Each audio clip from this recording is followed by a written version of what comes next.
Have fun looking at bones. Okay.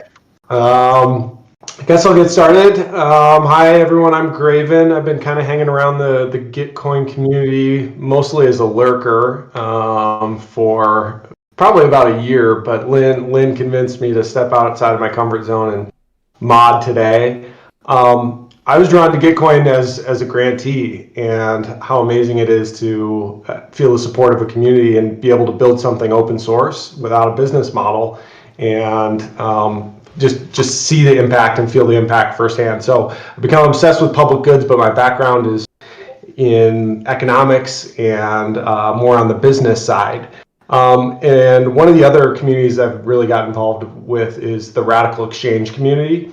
It's a nonprofit that focuses on creating markets for different things that you typically wouldn't see markets applied. Or at least that people maybe have some hesitancy to markets. And so a lot of the reading this week is inspired by readings that I've done and people that I've met through Radical Exchange. And I'm just really interested in the idea, the crossover between things that are scarce and creating markets or embracing the scarcity around those services and goods, and using the power of that and the natural opportunity for markets to fund public goods and to create more abundance. And so there's a couple different articles there. One is by Eric Posner and Glenn Weil. Glenn Weil is the founder of Radical Exchange. Property is another name for a monopoly. One of the challenging ideas that some people come to the crypto space with libertarian ideas of I need my private property rights and everything else falls into place. But when you look at it from this article and the subsequent book, Radical Markets makes the point that private property rights cause a lot of deadweight loss in terms of economists speak, because once you own something, your incentives, there's nothing to stop you from holding out for the monopolist price. Like when you start drawing all these supply and demand curves and seeing where there's a maybe deadweight loss, private property creates that. And with private property applied to land, that can cause huge problems for our society. There's also a few other articles in here. Henry George is one of the founders of maybe this movement and this idea. He's known for a land tax. I don't think he ever described land or private property as monopoly, but same sort of idea that land is something that none of us created. We inherited the earth, and keeping that to yourself with force and excluding others is the source of a lot of troubles within our society. Other ones, between scarcity and abundance, starts to talk about maybe some property rights and how that crosses over into civil rights and all other parts of our lives that we care about. And then the last article, the most important scarce resource is legitimacy, and that's by Vitalik Buterin. If you haven't read any of them, that's probably the shortest read. Definitely read that one. And I really love that one because in this space, as we start to think critically about property rights and markets and how we want to design things, this article embraces the fact that a lot of this is choice. And especially when we're in Web3 and we're building smart contracts and we're building things that give us a lot of power, that where we bestow legitimacy, which is kind of a social thing that says like, why is Bitcoin worth more than a fork, Bitcoin Cash? Obviously there's some technical differences, but a lot of it comes down to because people believe more, or bestowed more legitimacy into Bitcoin. And that's a choice that we can make as a people. And so we should use that wisely, and we should use that to do good things, to fund more public goods. He talks a lot about NFTs in this and using NFTs to fund public goods, but I think the idea is universal. So I put put a couple different questions of the week. I don't know if we want to go through each of those, but if there's any instant reactions or anything that, I guess, Paul, you shared a great article as well as it applies to land and game in video games as a scarce resource and the impacts on that. So maybe I'll toss to you if you want to share some initial thoughts. Yeah, sure. I'm sorry I haven't read it recently also, but I can do a little bit of, I guess, a broad overview of what was discussed there. So the writer is Lars Doucet. He's one of the, I guess, one of the older game developers who've kind of seen how the game industry has changed, and he's a bit critical about blockchain, mostly because of what you said, also, Craven, that like a lot of this is also our decision on how to set up the economics. And now a lot of the games, blockchain games that are being played on chain are around virtual land. So virtual land, it mirrors ownership that is currently modeled around physical land. And if you think about it, it doesn't make sense because virtual land is infinite, right? All of this is just a game design decision made by these developers. So I wanted to share that to give, I guess, everyone to get everyone to start thinking about how we could kind of change up economics around these new primitives that we have. And also, yeah, just to further the point that we don't really need to do what has been done around physical land. As you mentioned, we can explore what Henry George is talking about also, and maybe, I don't know, maybe find other ways to define value in whatever systems we're building. But yeah, that's mostly what that article is about. I think people should go through it. It discusses it better and provides a lot of examples, like Final Fantasy, for example, how this game dealt with virtual land, and Axie Infinity as well. So it's a good overview on how virtual land is done in blockchain and also in older games that have been played before. Yeah, thank you for sharing that. Yeah, I really enjoyed that one. And it does kind of point out there's tension there, right? Like it's virtual land, so we can make infinite amount. Technically, you can make infinite amount, but as humans, like obviously we evolved into what we are with a natural like want to protect our land and our space.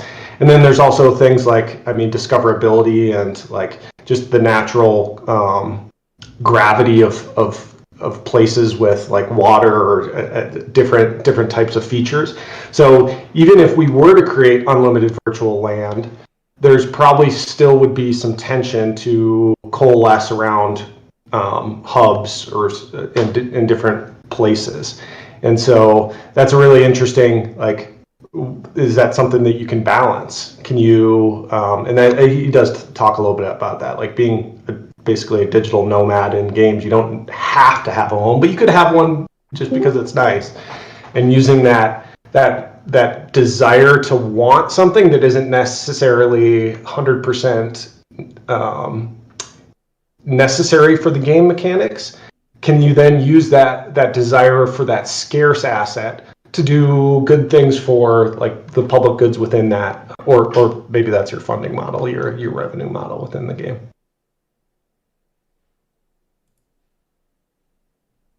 I had a thought, but it doesn't necessarily touch on the game model. But with the question that you posted about like scarce resources in Web3, I immediately thought of like Twitter. It's kind of like our public square, you know what I mean, where we all kind of congregate and talk and connect, or not all, but a lot of people.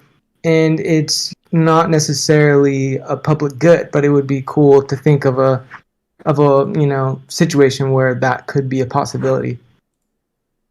Yeah, land, I originally wrote that question as land and put it in quotes because land was kind of like the starting point for this, but land is just one of the oldest scarce resources that humans have cared about. But our digital attention, this virtual space in Twitter, the timeline, those are all scarce resources that if we looked at critically, how could we design that better to support the people? And I guess one of my, I don't want to derail or just monopolize this conversation, but one of my big theses in this space is that basically anything that's created through network effects, which are inherently us people are creating those effects. We are the network. That network effects are the most scarce, the most important scarce resource. Legitimacy is upstream of that because that's how the network effects are basically created. But anywhere where we're creating network effects, we're bestowing power onto the thing that can harness those network effects. So it could be Twitter, it could be land in a video game. It's block space. That block space is valuable because everyone thinks it's valuable. If no one cared about what the smart contracts on Ethereum did, the block space wouldn't matter, right? And we wouldn't have gas wars. We wouldn't have any of those things. So that's definitely. Are there any other examples that people can think of, or any other thoughts? Yeah, I think even physical land, has most of its value coming from social networks, right? I mean, the Empire State Building is valuable because everyone knows it, and everyone knows like millions of people are circling around it every day and exchanging valuable ideas and goods and services, producing the quality, like increasing quality of life around Empire State Building because of that valuable exchange and innovativeness. Like even land derives most of its value from social interactions, like in other words, network effects. Yep. And so Henry George goes into that a lot. If you have a chance to read that, kind of the idea of like, I mean, what your labor, what creates value with your labor, and what was the underlying land. So with his land tax, it gets kind of complicated of like if you're selling a physical piece of land, or the physical land would be part of the commons ish, and then the things that you build on top of it are yours. How do you define that? Luckily, in the digital world, we can start to do different things and recognize. I don't know. It's just easier to administer a system like that. So one of the ideas that I'll say, if you didn't read any of these, the property is another name for monopoly. One of the biggest the biggest takeaway is a proposed system that Posner and Weil, there's other people, it's called a harbinger tax. I believe it might have been mentioned, I can't remember, in the video game article, or at least Henry George was, but the idea being that there's a self-assessed value that you set to your land, and you say, so it's you are the current licensor of land, you say how much it's worth to you. And then there's two impacts of that. One is a percentage tax is charged based off that self-assessed value and put towards, basically in theirs, they say pay it out as CPI. And then the other aspect being that anyone can come and purchase the property from you at that price. So you have two competing forces that get people to be, hopefully, and the theory is that they'll be honest about their valuation. And when you're honest about your valuation, you're honest about your contribution in terms of taxes to the common good or to the public good. And that's a really interesting mechanism that I've become a big fan of, and it's something that I'm trying to apply in the real world. I wonder if anyone has seen like an implementation of that on smart contracts. I know some people were trying to do harbinger stacks early on. Like I remember some, like I think it was Wild Worlds. One project in kernel was trying to do something around harbinger stacks, and yeah. So you can end up using it kind of like a royalty stream. So Wildcard Worlds, they do they're doing conservation. for, they're based in South Africa, most of the team. And so they have a great appreciation for wildlife. And so they have created NFT trading cards, basically, that have like a lion, tiger, NFT version of like a trading card. And how you own the trading card is by setting a self-assessed value and then paying the reoccurring fee based off of that. And all that money goes to the World Wildlife Fund, I think specifically. Maybe they've expanded beyond that. But it's basically like an artist royalty if you look at it under a different lens rather than a tax. So I believe there's been some other NFT projects gotten excited about that. There was one called, I think the original was "This Artwork is Always for Sale." And that was made by Simon de la Riviere. I never know how to say his last name. But basically he created a piece of art that's always on sale via the Harbor tax mechanism, and it created a royalty stream for him. So. Yeah, I think another interesting implementation is called a project called Anonymous.com, which is just a prototype, but instead of using these new property rights for art or collectibles, it's used for space on the website. Basically, like you could call it ad space or public space on a website, which is quite fascinating as well. That if you want to decide what content is to be displayed on that piece of website, you place your bid. Anyone can outbid you, but based on your bid, you pay a tax that goes to whatever, like Gitcoin grants or some other public treasury. So it's quite cool. Prototype. I'll put the link to the general chat of the public goods library. Thank you, Leon. I think I know you, Leon. Is it? Yeah. Yeah. We have a chat with Yeah, for sure. Yeah. Thanks for joining, man. So I'm excited about it. I'm a big fan of the Harbor tax idea implementation, but I think there's a space beyond that. Like EIP 11559 took some scarce block space, and changed it from going to private actors, 100% going to private actors, in terms of like the outcome of the market, the gas fee wars, and changed it so that the burn mechanism, and some people look at that as number go up sort of idea, and it maybe gets a bad name, but I look at it as the burn at least is spread out across all ETH holders and ETH users. And so that's another piece of mechanism design that I think did a great job of acknowledging that scarcity was inherent. We can't just have infinite block size yet, or it will never. And right now it's very scarce. And so changing that mechanism to have the result benefit more in a wider swath of people is a beautiful piece of design. So that's really like what I'm super interested in, other sorts of ideas like that. If anyone has just a random, if we want to riff on maybe how would we do something like that with Twitter, the Twitter example that Iliad/Nick brought up.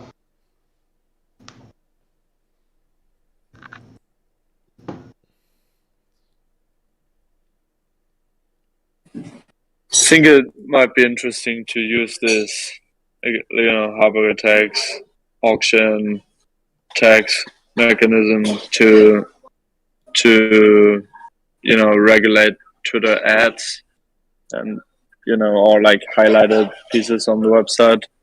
But this way you would really democratize access to displaying ads, and at the same time socialize all the value that's created by the people that actually view the ads, because it could flow back to them through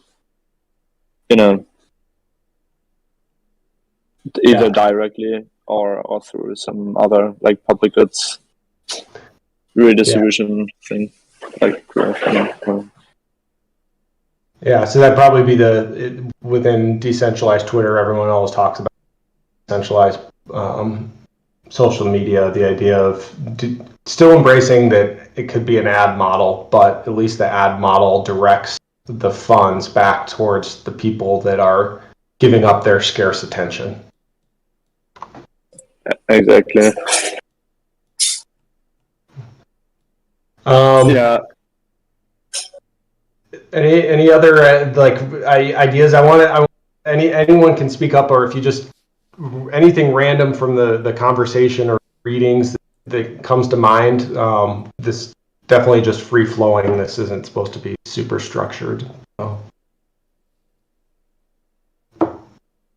Well, good. I'm just refreshing on Harbinger's hacks because Colonel, we did have a big talk about property, especially in terms of like things like Decentraland, like the metaverse is becoming a thing for a minute, and it's not like real estate barons haven't been a thing at Decentraland for well over a year, and especially with things like that now, Decentraland hit like 300% like recently. Now it's like over $3, so now suddenly that land value is just way up. So what we're going to see a lot of interesting takes when it comes to land, and I'm really curious to see how that plays out.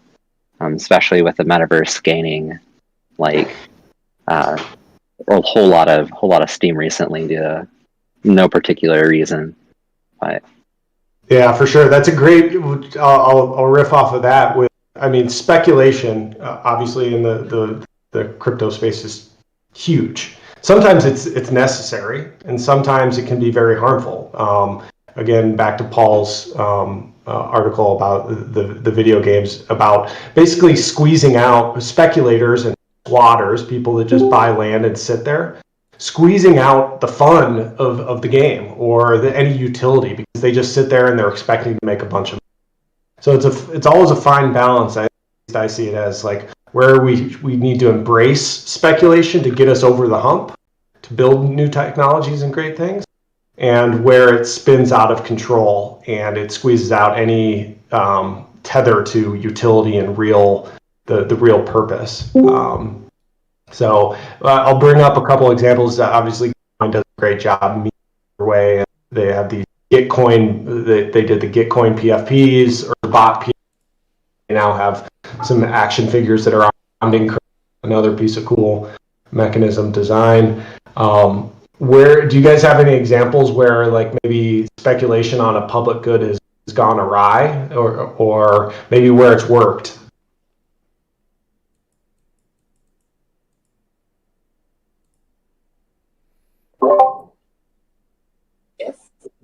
I mean, any NFT almost that we know in the crypto community. I mean, CryptoPunks are cool because everyone pays attention to CryptoPunks, but not because it's such incredible utility. It's just the hype around these JPEGs that makes them valuable. And in the real world, I mean, any plot of land basically that has some value derives that value from the people around it, and not from the busy landlord waiting for the number to go up. Like, what I mean? Yeah.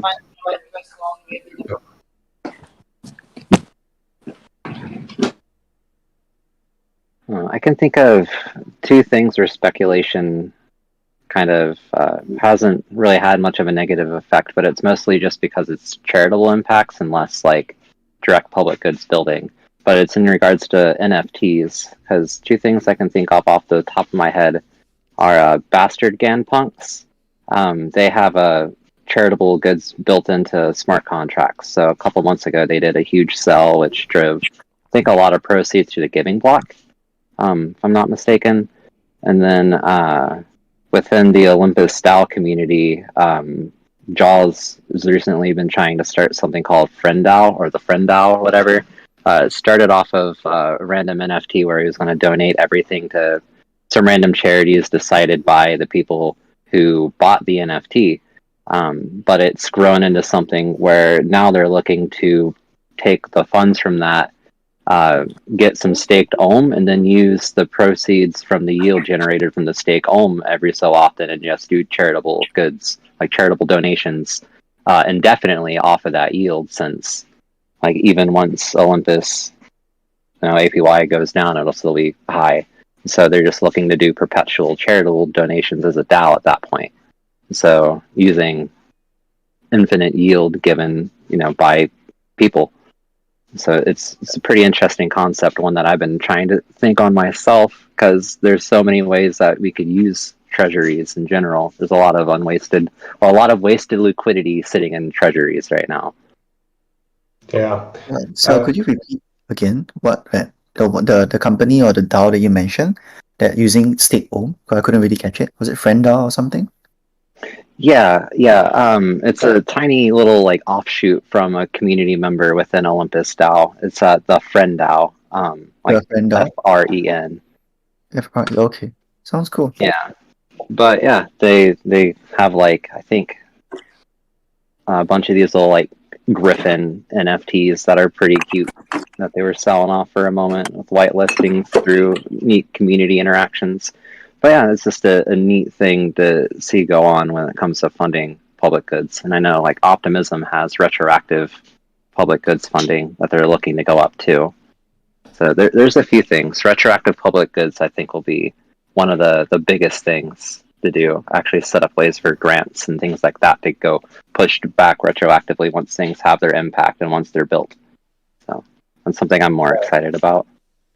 Great call. Those are, but the optimism, especially because it acknowledges some scarcity and around sequencing in their case and the value of that, and turns it on its head from something people have rightly been very skeptical and wary of, and turns it into something good. And their goal is to eliminate MEV in the long run.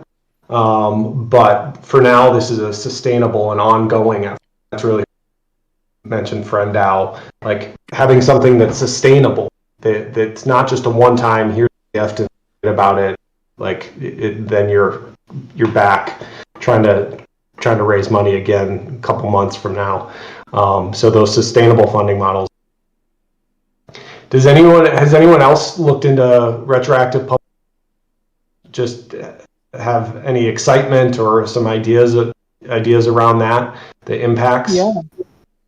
Yeah, I can share a project with Andy, who was in the public library call a week back, I think. So Andy, crypto wanderer from Kernel, and I are trying to partner with Moonshot Collective from Bitcoin DAO to do this perpetual patronage of artists, to pay a small sum from that NFTs whenever it changes hands.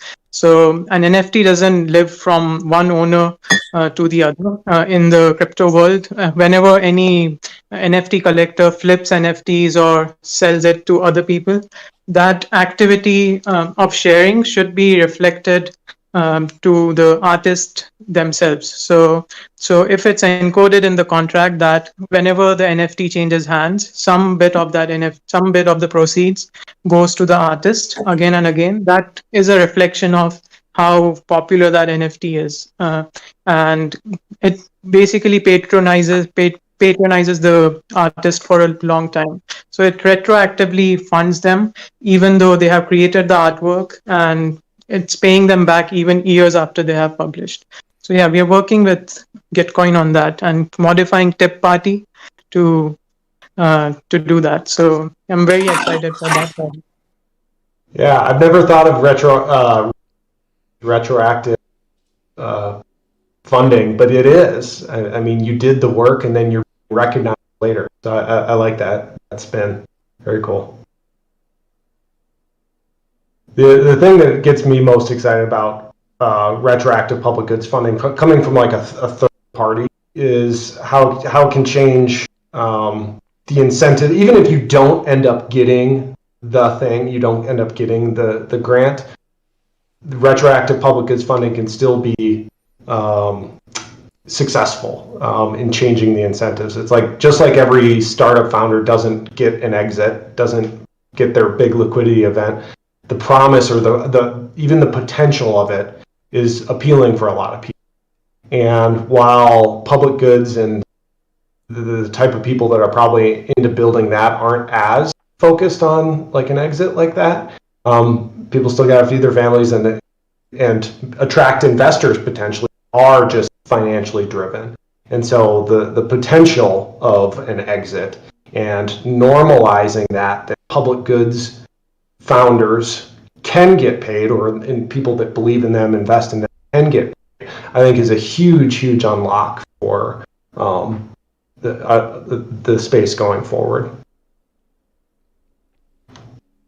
I mean, I would like to say two things to that. Like, I think retroactive funding only works when it's unexpected. Like, airdrops only work well when there's no perverse incentives around them.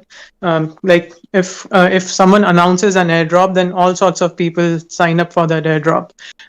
But if it's unexpected, that's when it goes to the people who might have valued it the most. So it's the same for retroactive funding as well. Yeah. So Do you think that in retroactive public goods, so an airdrop, typically you have to, if it's announced, someone's just going to go spin up a wallet, do some wash trades, or do whatever to get their activity. But the idea behind retroactive public goods funding is you actually have to do the hard thing. You actually have to create something of value that people look back at and say, wow, that was awesome.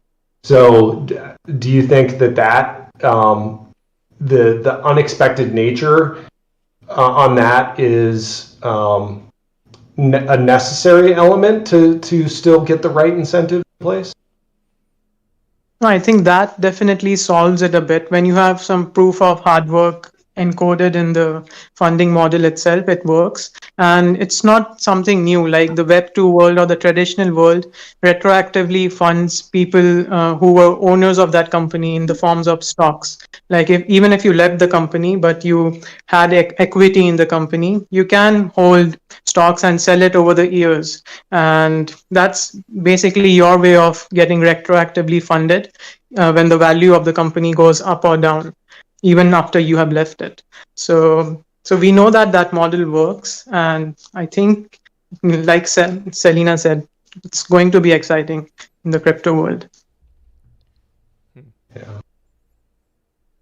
So that kind of makes me wonder, though, like what metric would you be used to drive retroactive public goods funding? Like, would it be like proof of engagement? When we have some kind of metric to show things like that, would we want it to be focused on civil resistance? Because I know that's been a big thing in talks with Gitcoin and whatnot. What metric would be used for that? Because once you start quantifying things in regards to things like that, sometimes it can lose a bit of the narrative, because that's when speculation starts coming into play. But it's still a framework that needs to be established with which to act within. Like maybe it can be changed by governance depending on the proportions or which metric it follows. But key point being, the framework still needs set, and it'll still be gamed to some degree. But how do we lessen that? What metric would be best? Is there a way to measure proof of engagement, especially in a reliable way on blockchain? Yeah.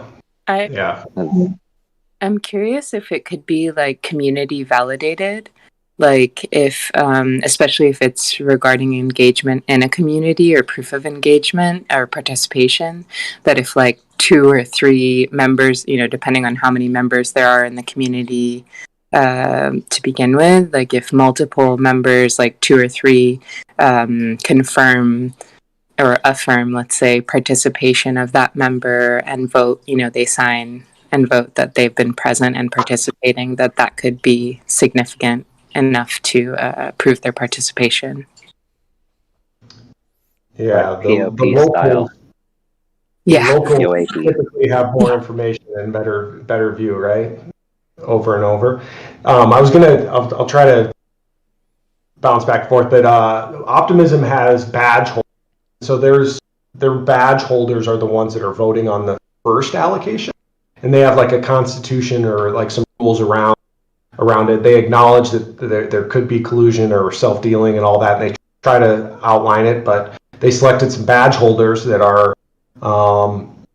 trusted, respected people within the space that take their duty seriously. It's an experiment. We'll see how it goes. And then within the project, then, so say they give a bunch of money to Web3.js, or there was a bunch of on there. Then it's up to the project then to allocate that money within their, or maybe some of the stuff that you guys have brought up of like the challenge of proof of engagement, and really contributed what to the project. And so retroactive public goods funding tiered, where you kind of have a high level allocation to projects, and then the projects are responsible for their localized allocation to whoever contributed value. That's exactly what we had in a way. Our kind of Haifa is the developer of the currency and of our kind of our DAO system, and them and the community kind of got into a riff around the meeting of milestones. And so instead of taking this milestone payment, which is like like 33 million seeds, which is the currency we use, but they decided to, instead of taking that, they actually decided to have other DAOs or DHOs develop a kind of form in the ecosystem to be able to take these on as in a commons. So it's called Seeds Commons. And so each DAO then is kind of responsible for bringing value to the ecosystem, particularly around the selling of the seeds. And so the efforts to be able to kind of bring in and make their own money based on having this kind of equity backing, but doing so in a commons. So it's kind of what that the amount received from the funds, the total 33 million, is based off of user votes. So votes in our community votes every month. So we have a moon cycle we use. So it's kind of it's like a PR kind of pressure with that. There's also a bit of a sales pressure with that. There's also kind of an economic and entrepreneurial incentive for the different bodies that are forming in our system to be able to have a connection to the people who they're serving, as well as have a connection to the actual kind of on the ground application. Because we're designed to help local pilot projects that are looking at regenerative agriculture or regenerative finance in their communities. So we have to have that bridge be built. And so this is one way the bridge is being built between the development, the kind of communities or the organizations that are forming, as well as the local on the ground kind of pilot projects, in a way that still gives people the voice to be able to say if an organization or a group is really bringing value to them in a way that makes them want to really support them with their voice. If that makes sense. Yeah, that's awesome. One Hive is great, doing a lot of experiment. How is the experience? What's your perception on? I mean, there's always the natural tension. Does it become a popularity contest, become a marketing building or value delivery? Been your take on that tension? I think that concern is there, but what I recognize is that it almost like it matters and it doesn't matter. And so I think it matters if people who have something really important to bring aren't able to bring it because they don't have voice due to popularity or marketing, right? But if it is just the fact that there is a social strata, it's really hard to attack, to use probably great ways to remove that. But I don't think that's naturally or innately wrong, or should innately be kind of trying to be put down. I think it's a willingness to respond to what arises as it arises. And I think the example of just having this, the way this has gone about, where like the three people who put up a proposal around having the commons start wouldn't allow the commons to exist unless three other DAOs came about. And so there was a minimal requirement of creation that was required for it to come into existence. That way the power was properly distributed by the collective. And that still had to be voted on by the citizens. And so there's a really kind of system of, we have like a game guide, and the game guide, it's really trying to design away from a lot of that, but not design it out, because we want to see what is emerging naturally within people who are showing up. So like last Bell said that, it's like we have like a tension in our ecosystem, because a lot of the people who show up are they have a privilege that the people that we're looking to serve, like regenerative agricultural farmers, maybe not have, like even access to smartphones. And so there's a deep kind of discussion and tension around how do you take this passport and these wallets and allow them to have low tech kind of application that still allows people to be able to have citizenship, because these things are really kind of, they're intense, but we we're really taking some time to look at that and tackle these, because it's kind of what matters. And I think the aspect of scarcity versus prosperity is that ability to recognize, to be of service in some way. And that's like so if I step out of my own needs enough to be able to recognize that my needs are others, then I can start to kind of have that dynamic of not looking to save what I can so I can survive, recognize that maybe I already am surviving quite well, and I can do more with what I have in order to even create more for what I want. And so that mentality, I think, is also kind of innate in the regenerative principles, which we're all trying to practice in our own ways. If that makes sense. Yeah, absolutely. So much comes down to culture and mindset going in these things. And Can I check again? This is the regenerative seeds thing. Is it the one you posted in? Startup Shaman. Yeah. That article is really about just how we're launching so we had the tension between the global currency and the local currency, because it was just that people wanted to back seeds with non fiat capital. So they wanted to back it with time, or they wanted to back it with like different values. And so the idea is that with rainbow seeds, they're able to kind of create whatever local currency they want to, and then use that to bridge the global currency of seeds. And so this was a mechanism for allowing for that kind of diverse capital or diverse value to be recognized, but still be part of the larger system. Then the thing that you mentioned about, like, what was it? Starting an initiative and needing DAOs to come on board. What was it? I couldn't really catch it.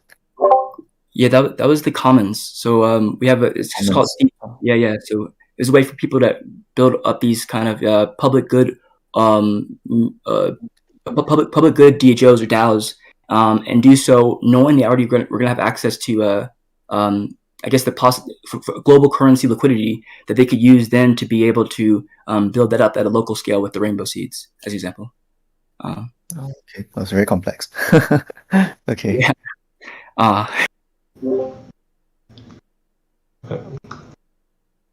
dropping the badge holder manual for Optimism's public good, retroactive public goods funding, just something to cruise after. Thank you for that, Startup Shaman. One of the other ideas that kind of struck me, or concepts as you were talking through that, is the idea of like the cathedral or the bazaar, and which do we want to build? Do we want to build the like this is the way, this is how it's done, or do you want to build an ecosystem where messiness happens, but it's resilient, it comes up with interesting new ideas, and it can thrive in ways that you couldn't have predicted, that you couldn't have laid it out perfectly like you would with the cathedral. So have you ever read Cathedral versus the Bazaar? I can't remember the formal name. That's another good with public goods and Web3.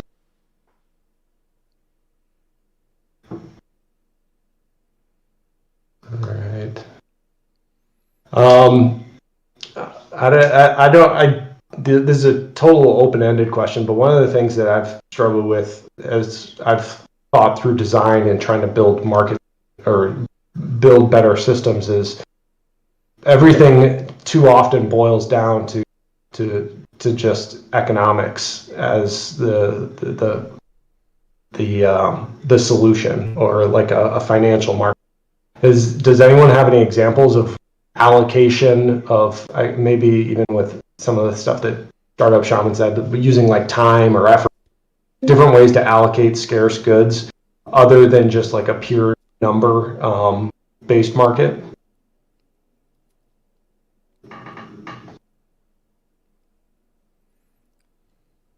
Yeah, I wonder if anybody who's listening, I haven't heard from like Cosmo or Ben or ET. If you guys kind of want to speak up on anything that you've heard, even in the past conversations, you guys kind of chime in the conversation. We'd love to hear it too. Like, the Startup Shaman, Justin Joseph just spoke up, so I was pretty excited about that. And Sumeta also says Sally as well, and Cag, and Nick. Yes, if anyone want to join in, just kind of add any general thoughts, it would also be good too. Helen.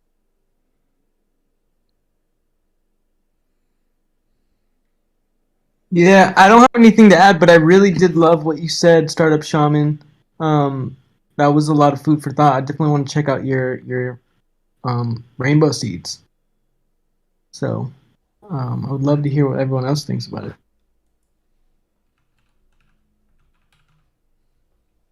Yeah, I joined late. I had something until 3:30, but I don't have anything to add right now. But I thought the rainbow seeds were super interesting as well.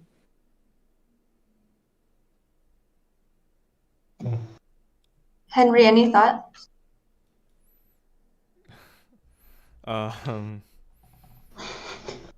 guess the last question about how do we coordinate without, I guess, involving the market. I guess we talked about it in a few other sessions, and yeah, just tying it back to the Commons and Ostrom, like being in local community. Like I always bring up the example of like roommates.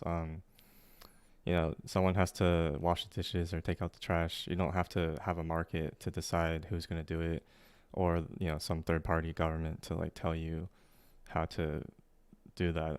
It's like there's a shared custom that you some people might have a rule for it, but you know, people will just end up doing it just because it's small enough that you can coordinate. So I guess especially when it's really small and local, yeah, you can do it just based on yeah, all these other kind of ways like friendship or goodwill or just being in a shared context. Yeah, I'd like to echo that. That I think we see this every day, every one of us, right? I mean, we share like lots of trust with different people and do each other favors. You know, go like cook, prepare dinner for a friend or for the family, or you know, help out a friend who needs some advice, whether it's personal or professional issue. And I think it's interesting that you bring this up, Graven, because I think like one of the bigger weaknesses of economics or economists or the rationalist community is that it, in its current form, where it oftentimes regards human beings as atomized individuals who are, you know, all homo economicus, who are, you know, trying to maximize their value but actually don't love anyone or don't share trust with anyone. This is where these models fail, right? Because, like, I guess quadratic funding is an example that all of us here know well. Think of, you know, expanding quadratic funding to, you know, city level. Let's say, okay, we have quadratic funding in Berlin, where I'm at now. Obviously, you know, my girlfriend or, you know, maybe future wife and I will put funding to the same school that our, you know, kid goes to or whatever, or we'll put donations to the public park that's next to our house, or like I will support her employer and she will support my employer. Like there's lots of conflicts of interest even that we might want to account for, that many economists who assume that we are itemized individuals don't account for.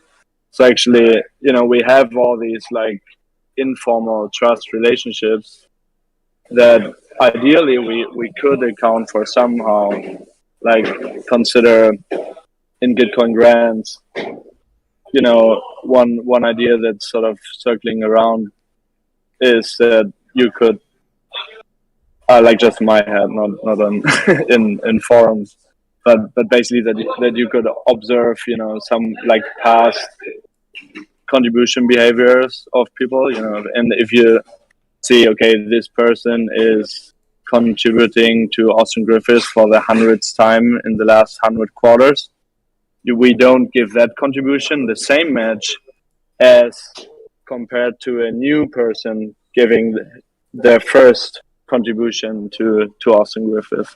You know, and in this way we encourage, you know, this democratic deliberation where people would try to convince each other, hey, Austin is amazing, you should support Austin, but not like just Austin building this tribe of, you know, delusioned followers who contribute to him every day again and again. And basically it's all just collusion, and he's sort of, you know, the cool guy in this community who's just keeping together that community. But what we want to do is, you know, build bridges between communities that are separate today. You know, we want to convince Justin Sun from Tron Foundation that Austin is a great developer mentor, you know, and make him contribute. But that Kevin Owaki contributes to Austin is sort of biased in a way, right? Because Austin also helps Kevin a lot in Gitcoin. And, you know, I'm not criticizing that particular case, but I think we should account for trust relationships like, let's say, you know, Gitcoin and Austin in economic models somehow. Sorry for the riff about it, but I think this is actually exactly where even good models like quadratic funding can fail, is when we don't account for these informal trust levels in society. Very cool. Yeah, it's almost like the opposite of conviction voting. You don't, you want to see new votes and new things. Exactly. Yeah. Ben, sorry, it's love for your take. No problem. The thing that came to mind, actually somewhat based on what Henry was just saying, was just made me think about the behavioral economists who look at sort of other factors that are playing a role in economic decisions. Like, for example, Dan Ariely in his book Predictably Irrational looks at different ways that people are motivated, and interestingly, like, often you'll see that people will contribute more if they're not financially incentivized, if they're doing something for an altruistic reason, because it activates different sort of rationales in terms of what's motivating you. Even a small amount of money can actually change your relationship to a task that you're undertaking. So often, really looking at the sort of public recognition or the sort of trust mechanisms,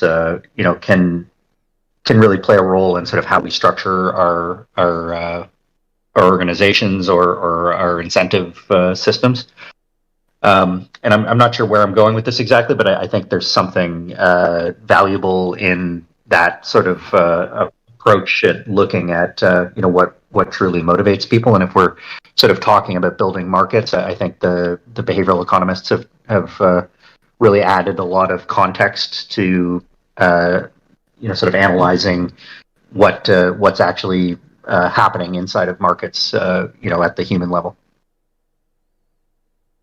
Totally. Absolutely. I think if we get too caught up at the high level, the stuff going on between people, what it actually is to be human, making decisions and following your path.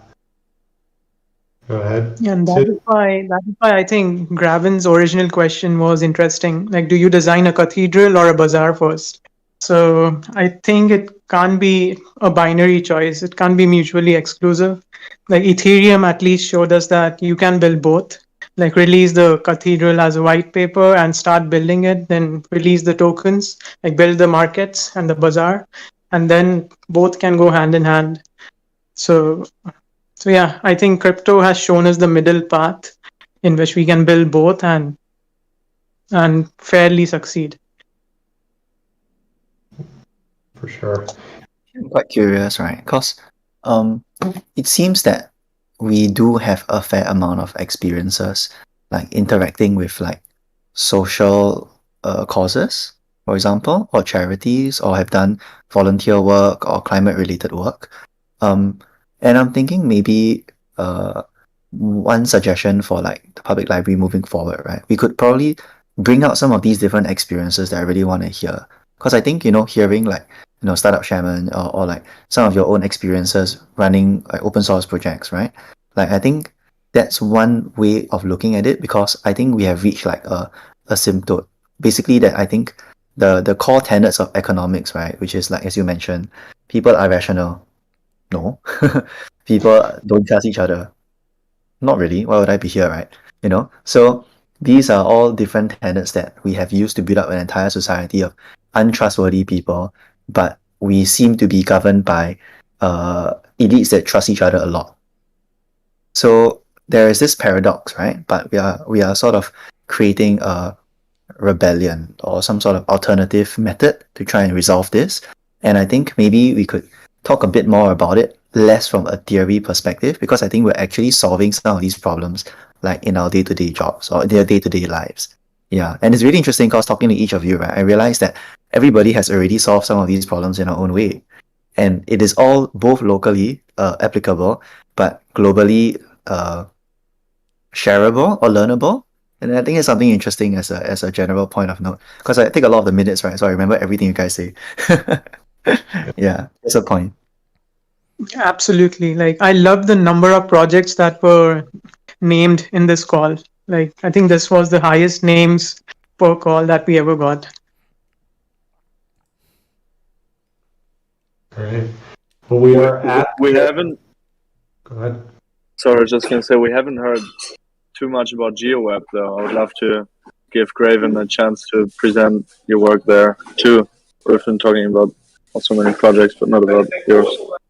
I appreciate that. I definitely didn't want to. This is an interest beyond what I'm working on, but I'll just quickly share the GeoWeb is something that like kind of organically grew out of some of these interests that I had, and we're trying to build a system of property rights for anchoring digital content to physical land. Some would call that augmented reality or like part of a metaverse, and obviously that's the hottest thing right now. These virtual metaverses are divorced from the physical. You hop on your computer, you put on your Rift, and you're just out there. We're trying to build something that pulls some of those great digital things and possibilities, physics bending, art, and all that sort of stuff. We end up having glasses on instead of smartphones that we can embrace the best of both worlds and make it into one. And so the property rights were partial common ownership for the whole physical world. We haven't launched yet but basically, because it would be nearly impossible to say you are the owner of this physical land, you get the digital mirror version of that at scale. To figure out that for the world would be too tough. We're embracing the fact that we're going to use what we think is a legitimate, fair property rights system, Harburger taxes, and all the money that is generated from that market back to public. It's not for us at all. It's not a business. It's not anything other than we think that this is an opportunity where scarcity is inherent. We only have the world so far, and if we want to try to organize content on it, we need some property rights. And so if everyone buys into that, everyone should be the recipient of that sort of money. So hopefully some of it goes directly to users, hopefully it goes to builders, artists, people doing amazing things all around, whether it be on our network or. Thanks, Leon, for letting me show. Yeah, anytime. I really like to see the demo that you put out recently with the map and the the demo that you put out recently of them working prototype. Super neat stuff. Thank you. Yeah, I mean, I call this the cyber physical commons. Like, there was this whole essay in 1999 called Declaration of Independence of Cyberspace. And yeah, we are going to release a link very soon on how it has to go towards interdependence, like a declaration of interdependence of the cyber physical space. And yeah, so yeah, that's a crazy weekend project we have been working on over the last 4 days after Facebook rebranded itself to Meta. So yeah, I'll be sharing those links. Awesome, looking forward to that. 11:04. We are over time, so you know what? Thank you so much for everybody still attending today. Thanks so much, Graven, for like modding and everybody for participating, and all the people who are listening. I will target you guys next time because I want to hear you guys speak because you guys come here pretty often. I see you, Best Tape. You always send out messages and you don't say anything, but we want to hear your voice, your lovely voice. Cosmo, Ben West, thanks so much for joining. To E.T., Henry, Ilya, Kishore, Lonnie, Leon, I see you. Sicko, Justin Joseph, which is the start of Shaman, and then Victor Liu. Awesome. And Paul and Sal. I don't know why, because you guys were like the obvious people. I totally forgot. But anyway, thanks so much, you guys, for joining. We'll see you again next week. Rebecca's actually doing it next week, so Thank we'll you, see Ben y'all. and Graven. Very excited for that. Bye bye. Okay. Thank you. Bye. Bye. Bye.